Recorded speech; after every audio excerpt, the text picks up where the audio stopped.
হে আল্লাহ, ক্ষুধার জ্বালায় আমি যে আর সইতে পারছি না। এত ক্ষুধা নিয়ে কাজ করতে পারছি না, আমাকে খাওয়ানোর ব্যবস্থা করো আল্লাহ। মালিক, আমার খুব খিদে পাইছে, আমাকে কিছু টাকা দেন, আমি হোটেলে যাই ভাত খামু।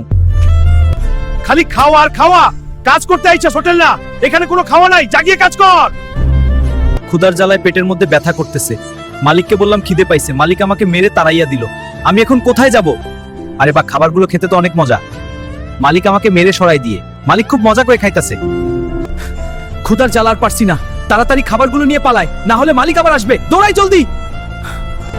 এই দাবলা, এত সাহস, মালিকের খাবার চুরি করিস? স্যার, আমার খুব খিদে পাইছে, এই জন্য খাবারগুলো নিয়ে এলাম, চুরি করি নাই। আমি তো খেয়ে ফেললাম, এখন চল মালিকের কাছে। আমি চুরি করি নাই, আমার খুব খিদে পাইছিল, এই জন্য আমি খাইছি, প্লিজ আমাকে ছেড়ে দাও। আমি চোর না মালিক, আমি শুধু খুব ক্ষুধা ছিলাম। তোকে এই গ্রাম থেকে বের করে দেওয়া হলো, চলে যা। চল উঠ, যা এখন এই গ্রাম থেকে চলে যা, না হলে তোকে মেরে ফেলবো। চলে যা এখান থেকে। গাইস, তোমরা বলো আমি কোথায় যাব? আমাকে হিম্মত দাও, চ্যানেল সাবস্ক্রাইব করো, লাইক করো, শেয়ার করো, প্লিজ সাবস্ক্রাইব করো প্লিজ।